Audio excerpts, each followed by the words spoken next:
Hey guys, impromptu video I'm doing this morning to get it off my mind. So this one's called Modern Day Alchemy. So I think alchemy is something a lot of people have experienced in the context of fiction. Shows like Castlevania, the anime recently, explored this concept, and we've probably run into ideas like turning lead into gold, or the divine hermaphrodite, or the quest for the philosopher's stone. And I think it all seems a bit like fairy tale stuff nowadays. Like it seems like this kind of silly thing that ironically really came about with the advent of the natural sciences. So it hasn't really been around that long in the grand scheme of things. But kind of just seems like a waste of time to us now, and sort of like it's just a kind of pseudoscience thing that belongs in the realm of fiction, right? So what is alchemy in the modern day?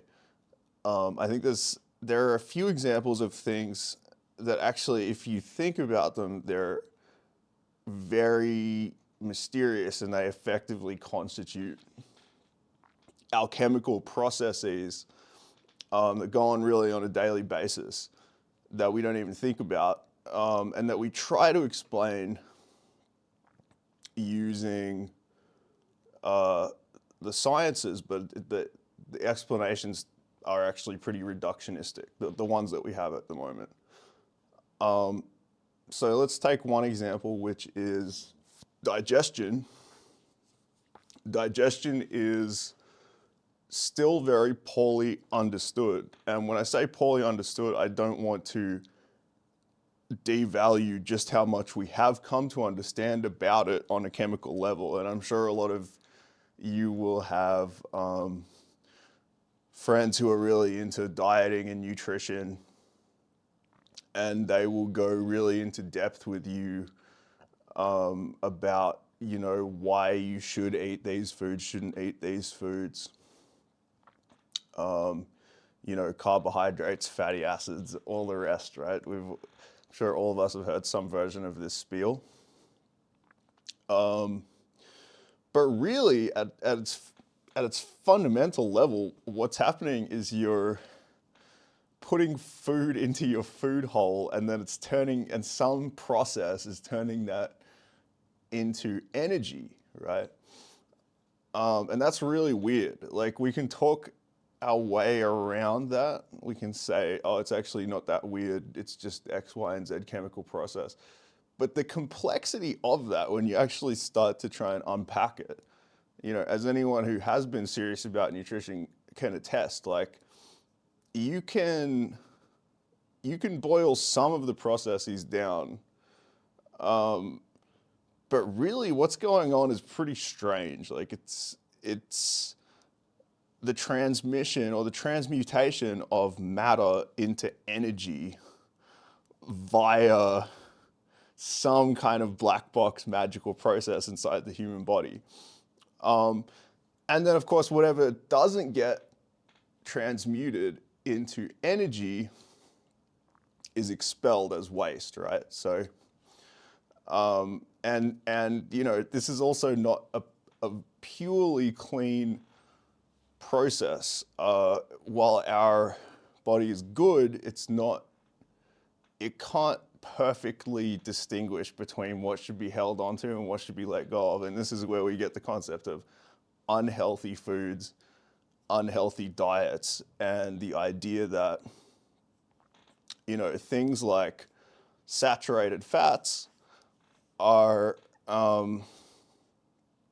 highly desirable for the body, even though they're no good for it, right? So this is kind of where I'm saying, as a starting point, I'm postulating that this is sort of a form of alchemy that's happening right under our noses, but that it's not perfect, right? We shouldn't idealize it, because we all know that you can eat unhealthy food.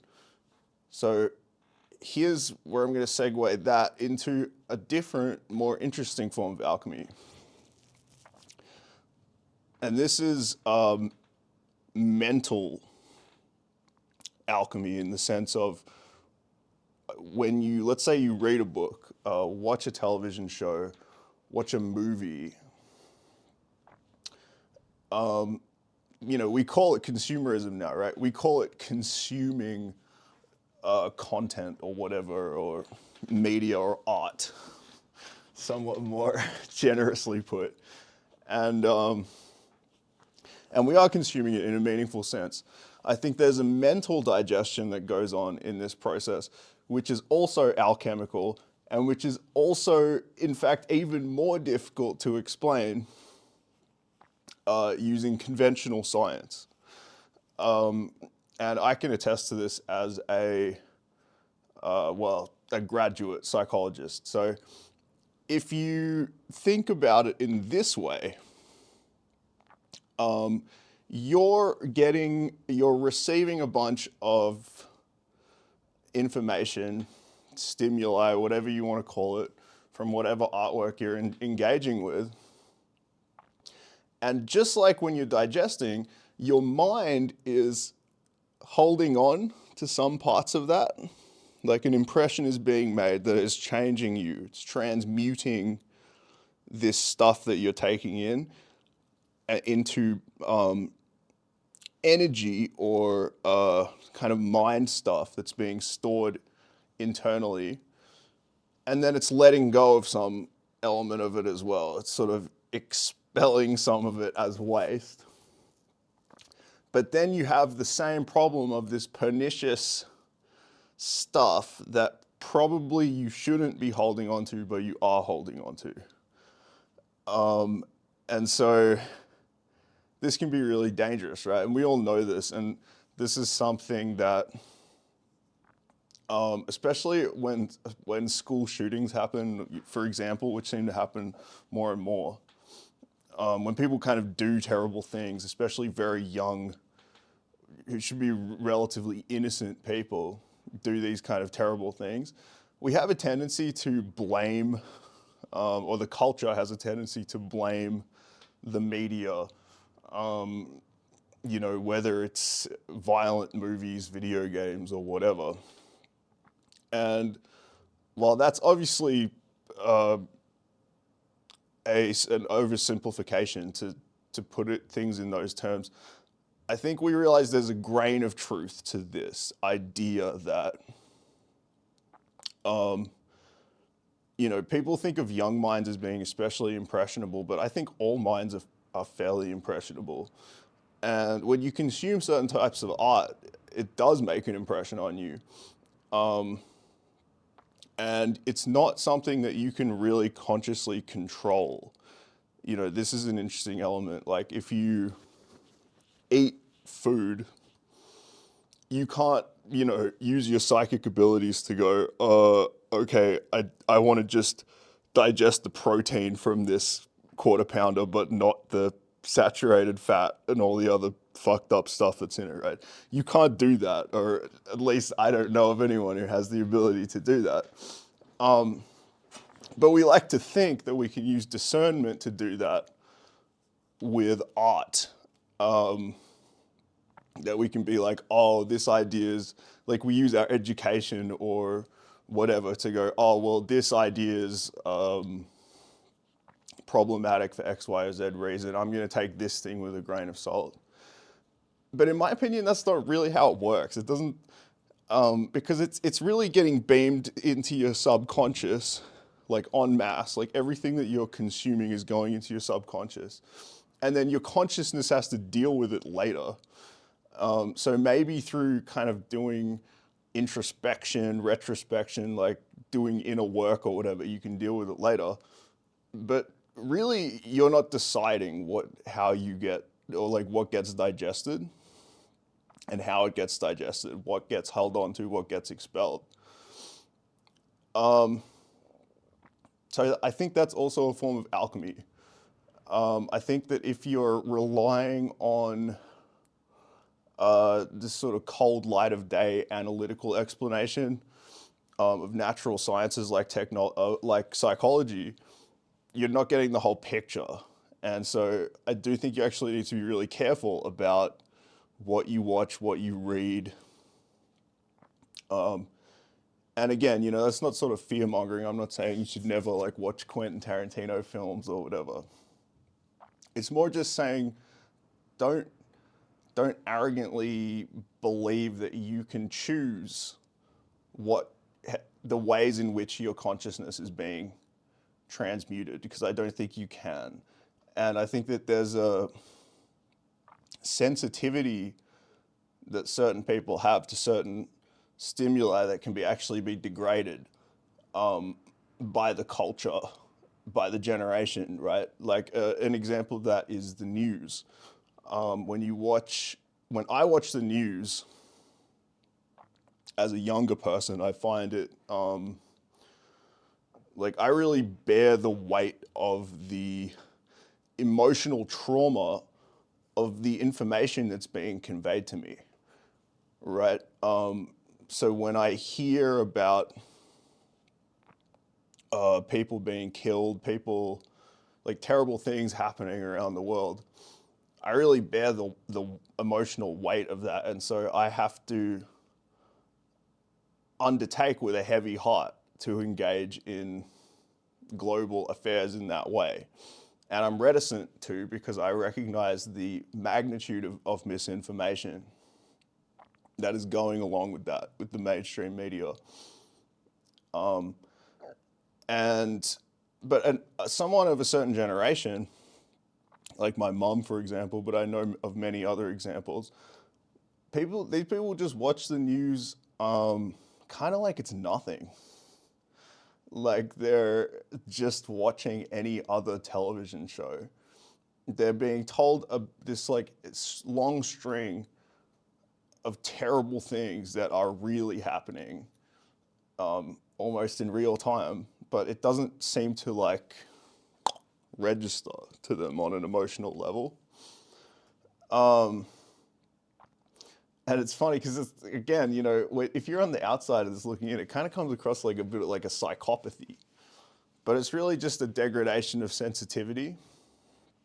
And that degradation we're not immune to that. I think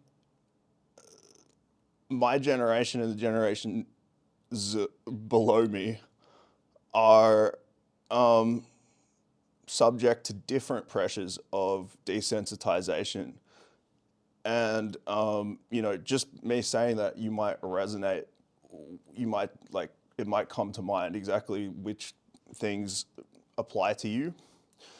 But, other examples would include, social media, pornography. I'm sure many other examples. But my point is, just because you're consciously desensitized, right? Just because at a conscious level it doesn't affect you, subconsciously you're still being affected, right? The horror of these things is actually affecting everyone on a subconscious level. So yeah, so the last thing I just want to say as well, there's a third type of alchemy, I think. This is more of like a metaphysical idea, but I think you can see from the mental alchemy and physiological or digestive alchemy concepts. See, there's like a third one, which is sort of like soul alchemy. So you don't really have to believe in the soul for this, but I'm really more saying that the way that you live your life, the decisions that you make, the paths that you take, really do transmute your essence in ways that you can't understand. And this is kind of a Socratic idea, but there are many philosophers who have had something to say about this, and of course religious figures, and just humanist figures as well. The the meaning that you find in your life, what you pursue, what you do, what you decide not to do, fundamentally changes you on a level that you can barely understand and cannot be currently explained by natural science. So, bear that in mind. Like, again, have a sense of humor, of course. But take the decisions that you're making in your life seriously. And I'm saying that to myself just as much as I'm saying that to anyone who's on the other end of this camera. All right, so there you go. That's modern alchemy. Alchemy is cool. If you have managed to turn lead into gold in your life in some way, let me know in the comments. And yeah, thanks for watching. See you next time.